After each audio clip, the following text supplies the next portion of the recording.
Miguel Franco, the High Flow CEO. You are now in Portugal. What a time to arrive here in Portugal from Brazil via the United States. What's it been like to arrive here in Portugal and then experience Storm Kristin? Thank you for being here, by the way. Bom dia a todos. Yes, it has been quite an experience, I'd say. It's like a bit challenging, uh,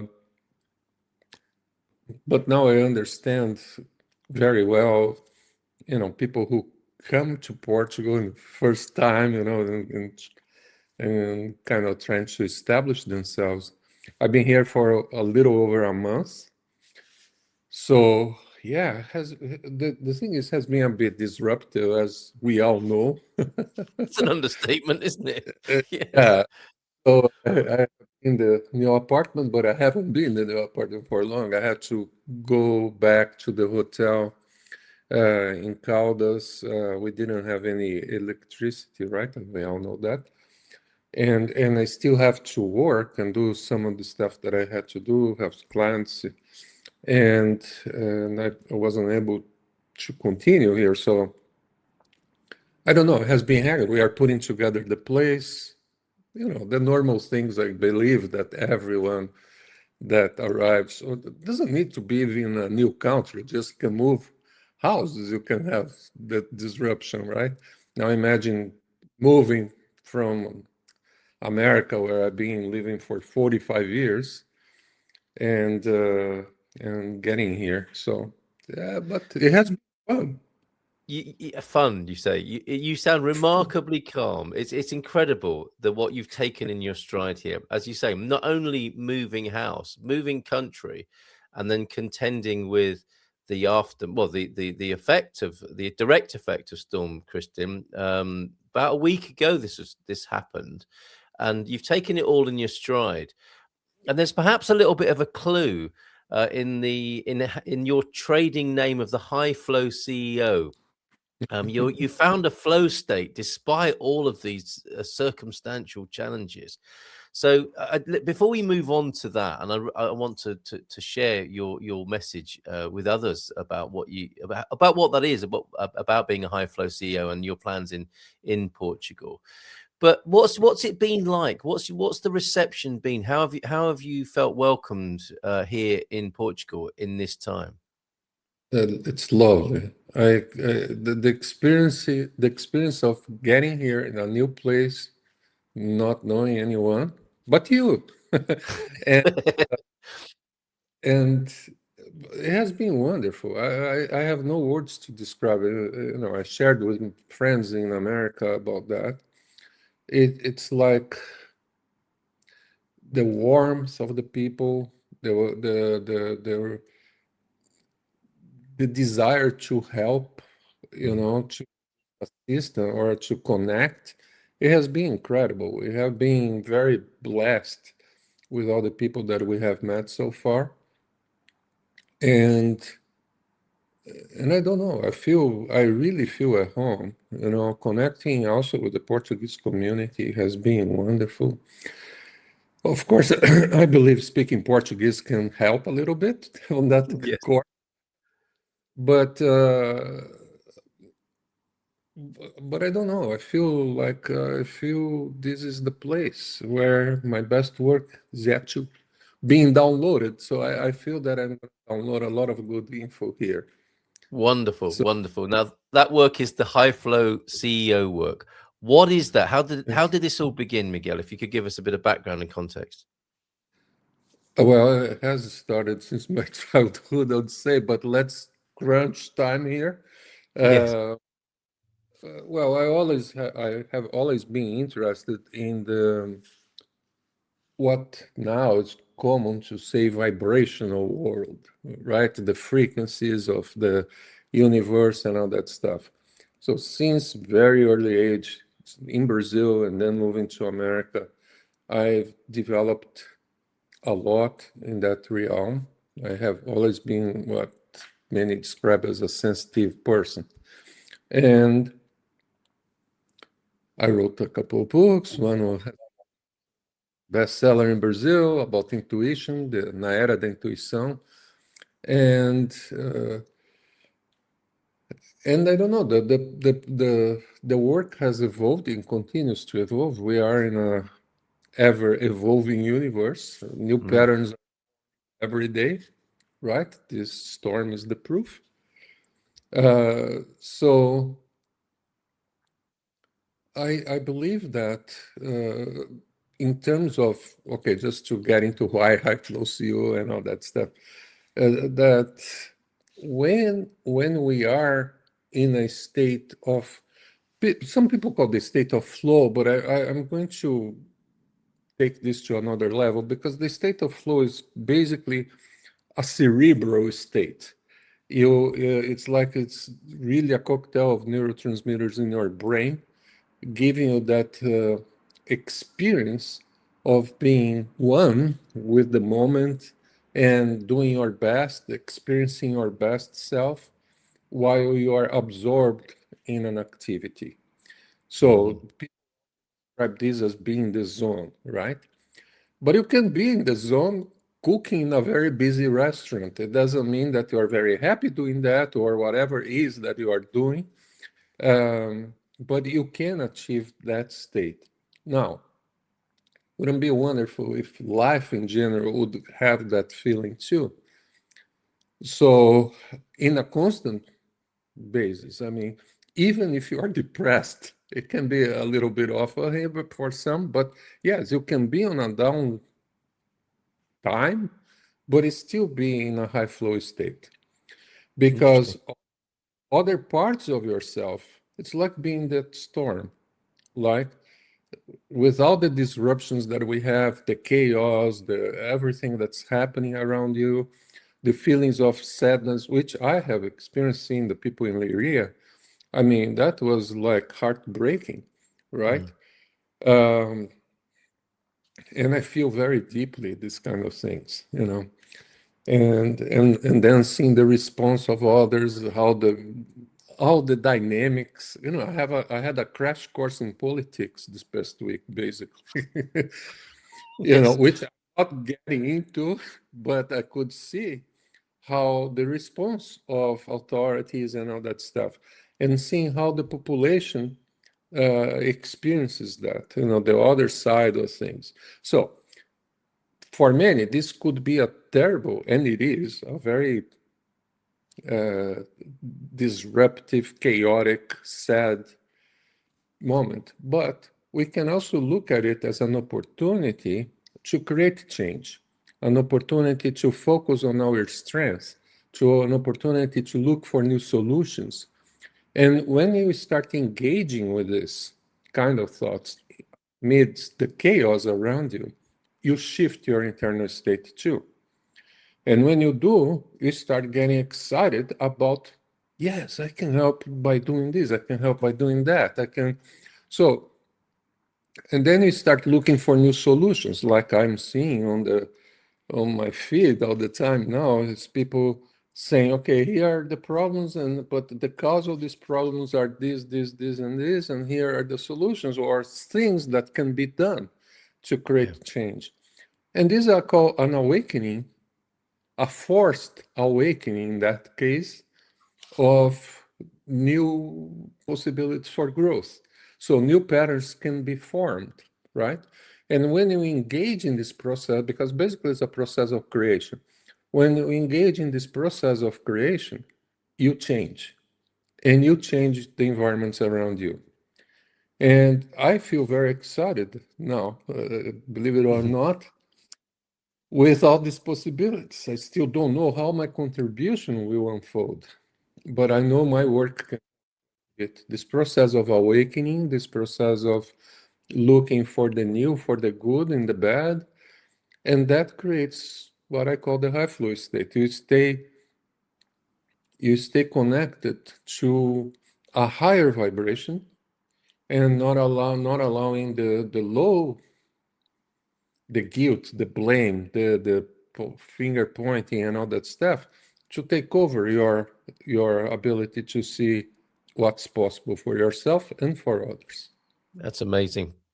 How incredible as well that you, in many ways, your hypothesis has been tested by your arrival here in Portugal, is it not? Facing the challenges any new arrival would face on an administrative level, but now Storm Kristen as well. And this particular time in history for this country, the worst storm in living memory, and you have this view of it. And I appreciate your sensitivity, acknowledging that it is a very difficult time for the country, but that there is an opportunity and something. It's a growth point, or potential anyway for people. Now, anyone who does know you or has seen your work, and this is quite the pivot here, because we're talking about a very almost ethereal, spiritual angle that you were first talking about. But this is grounded on the racetrack, isn't it? People who will have searched you will have seen you in your full racing outfit with the helmet on and the leathers on the That's the racetrack. There's the helmet right behind you there.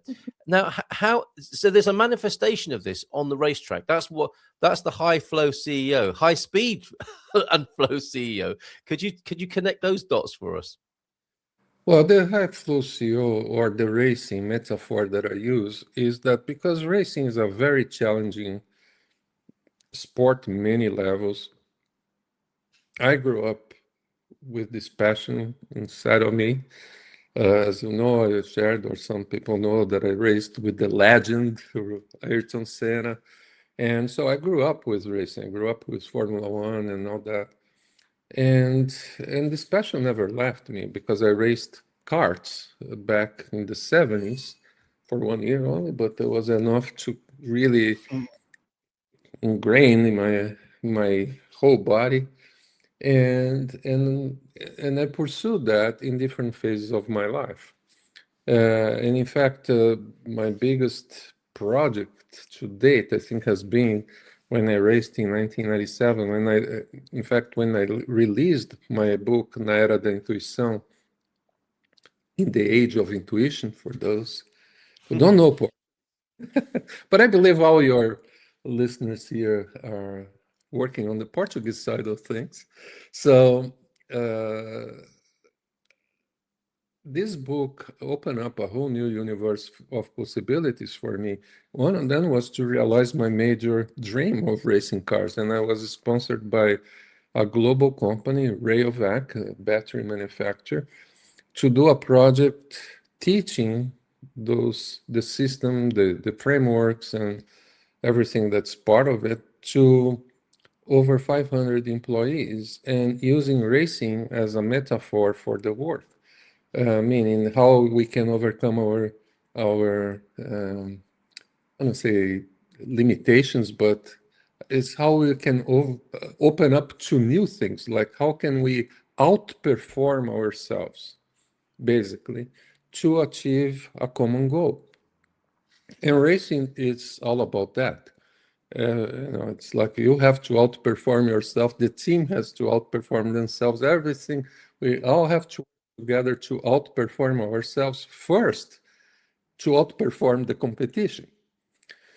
So, but doing that in a way that is very fulfilling, very rewarding, very, it's like, oh, mission accomplished. When you do that, when you connect with a group of people to achieve a common cause, and you do your best and you transcend your limitations really as a group to achieve that goal, it's like now we can all overcome our limitations here to create a new level for the country.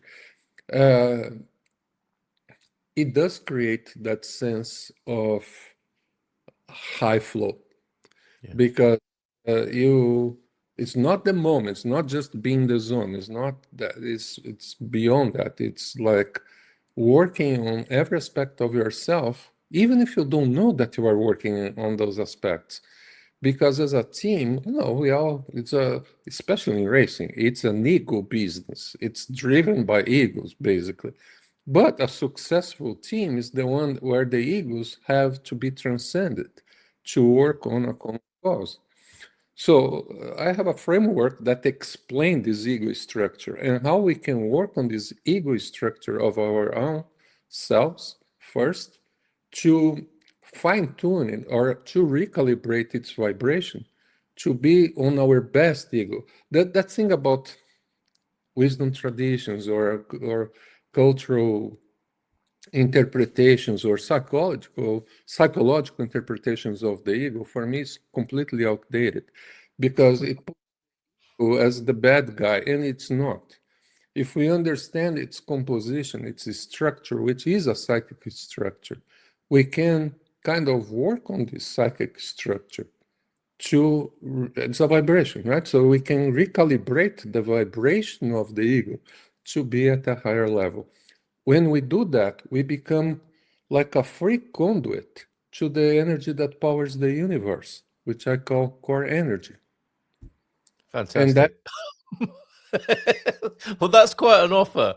Here you are. You've landed just recently, about a month ago, in Portugal, and the offer, the opportunity is to connect with core energy in the way that you've described it there. How is this going to manifest, Miguel? Because we are blessed in this country with two F1 tracks, Estoril and Portimao, and uh, numerous karting tracks as well around the country. There is an interest in karting, which I think you're connecting with gradually here in Portugal. So can we meet you on the racetrack and learn all this stuff with you? definitely, I'm planning to go. There are levels that we all can take, and including myself, because since I got here, another challenge that I have to overcome was I got the worst cold that I ever had in my whole life when I landed here. It was incredible. I didn't know what I had, but I was feeling very sick for a couple of weeks. And I've been here for 5 weeks. So half of the time I've been sick. Then I got like a pain in my body that I couldn't get out of the chair, couldn't get up. I said, what's happening with me? So I had to overcome that too. So I said, if I don't do this, how can if I don't heal myself first, how can I even drive? Anyway, so now I feel that I'm in a little better condition to try this. The tracks around which I know there is one in Bombajao and another one in Leiria, but the track in Leiria should be not in a good shape. The Right. Bombajao track is okay, because I have a friend who drives there. And also, I found this track, an indoor track in Caldas da Rainha. So I'm planning to go there, take a few of you with me. So indoor track carts are less powerful than the ones that I've been driving, like competition racing carts, but still can be loads of fun because those carts, they have a little bit more power than grip, meaning you can slide a lot. So you have to have some kind of cart control, and you develop that. So people have to think that it's not in the first time that they go out that they're going to be Ayrton Senna, not at all. It takes a lot of practice to do this. And I feel like even my very first time out, I'll be like, oh, you know, sliding around and trying to find my way with the cart. But I believe anyone can do it, regardless of the age, regardless of whatever brain limitation one has. Oh, this is not for me. If you, of course, you have to like a little bit the sport or at least try. Mm. But I think it can be a good way and fun way to integrate with the work that I do. It can be Wow. separate, but I'm still trying to find a way. How will I put the two together? I don't know yet. Yeah, and well, it's all very new. You've started so many things, and you're in this new position here in Portugal. Well, that sounds like fun. At the very least, there's a possibility of a get together at a racetrack near you, a karting track. And in other conversations we've had, this kind of metaphorical usefulness of how the racetrack can be a metaphor for how we change our performance off the track as well as on it. This has an application for other new arrivals, doesn't it? I mean, you've it sounds like you've really hit the ground or hit the track running, hit the track speeding with your own experience of moving to Portugal. This could also be useful to others coming to the country in how to deal with Oh, the many aspects and challenges of moving to a new country.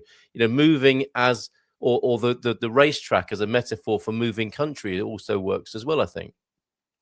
Well, what I could observe so far with the very few expats that I've met, it's there is a tendency sometimes to for us to start comparing our old life to our new life and what we had and what we have.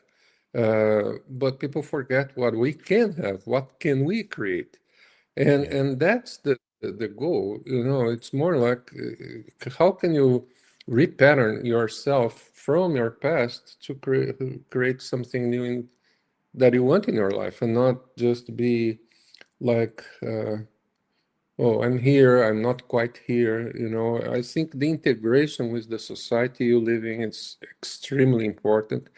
I've been here for what, 5 weeks. I feel really like I've been here forever now.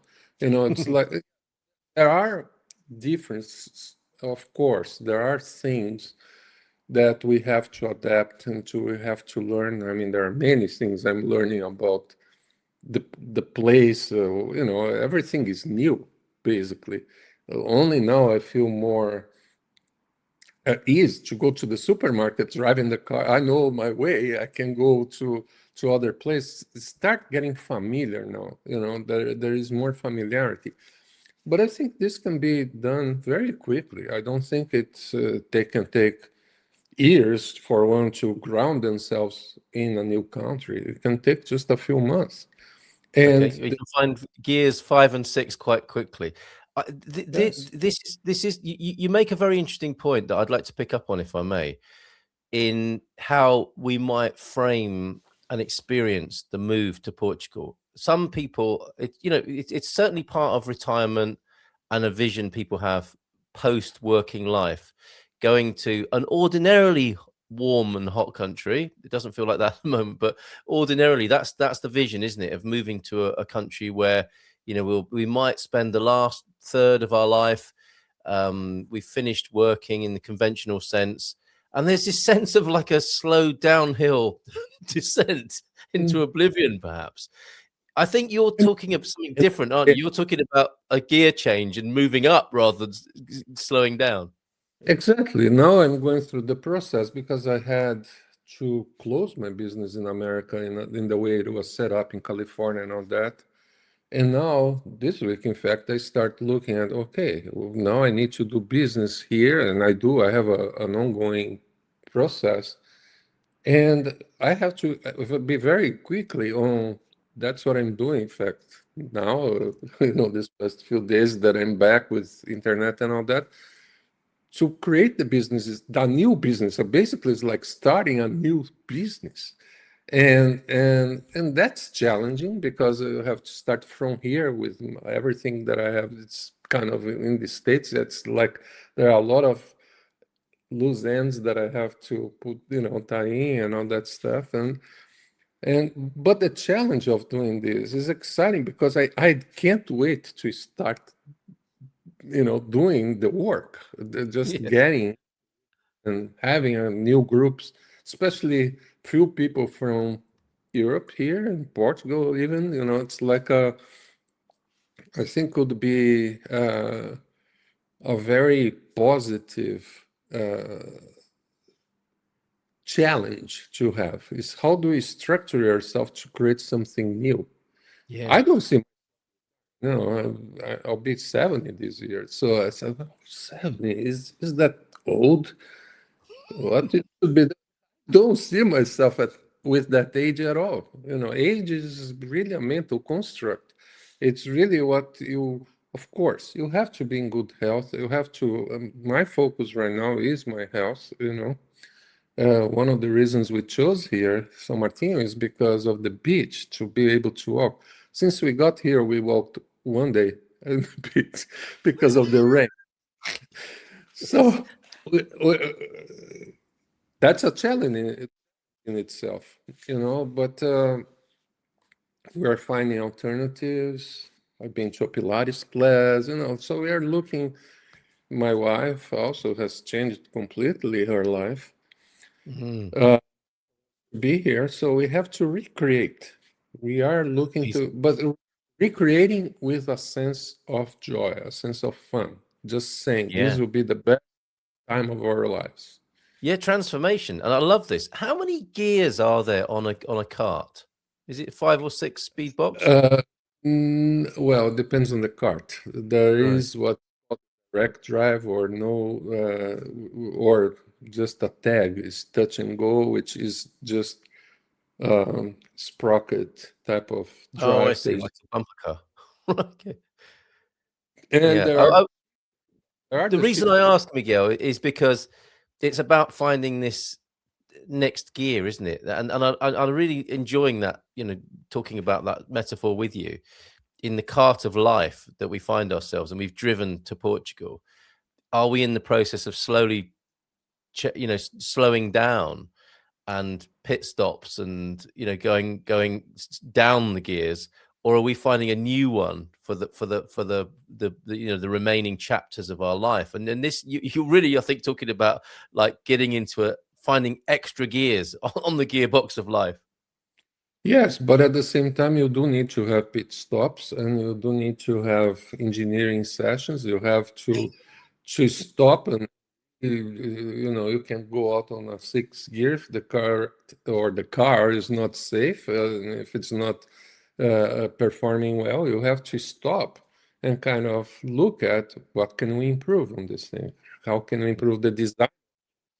And life is this. We are constantly redesigning processes and patterns and all that stuff. And I believe this is the what I enjoy most doing. It's to help people do that.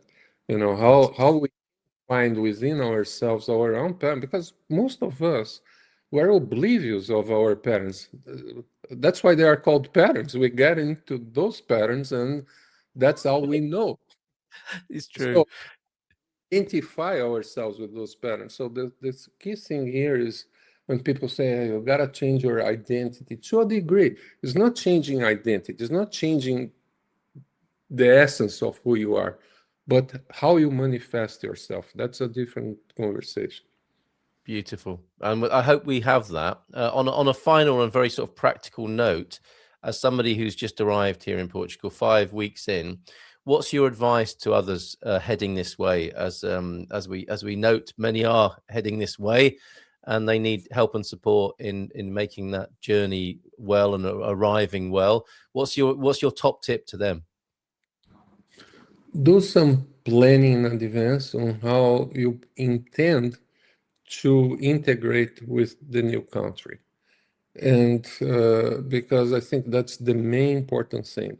Learn a little bit the language of the country if you don't speak it. I think it's so important. So I can't stress enough how important that is, because we all want to be heard and we want to be validated. If you're in another, yes, here most people speak English, but you know, it's a whole different planet if we speak the language too. If you or try to. What I love about the Portuguese, Brazilians in general. Uh, in Brazil, if you go, I haven't been there for a long time, but if you go to Brazil, I remember since I was a kid, we all had that desire to communicate with people that didn't speak our language. We went through make everything possible to be able to communicate and Mhm. integrate in a fun way. Yeah. So I believe the other way around is also valid. If you try to do that, things can change drastically for you. Yeah. And I believe this is one of the most important things, which is in the intention to integrate with the new environments that you're in. I think this is essential. In my framework, in fact, I have that, that you have to have a clear intention, pay attention to that, change your behaviors accordingly to have a new experience. This is the essence of growth. So, Bring intention to integration. I love that. Thank you very much. As a final thought for the time being, coming to a racetrack near you, the High Flow CEO. If people search you online, they're going to find the High Flow CEO, Miguel Franco. And we look forward to connecting again, Miguel. Sorry, go on. Last word to you. thank you so much for the opportunity for me to share myself with your audience, and I feel really feel really great to be here, to be honest. I'm enjoying life despite of the weather, and it's wonderful. I love Portugal. Eu gosto muito daqui. Gosto muito de vocês. Até a Marvelous. Thank you very much. Ciao, ciao. Até a próxima. Ciao, ciao.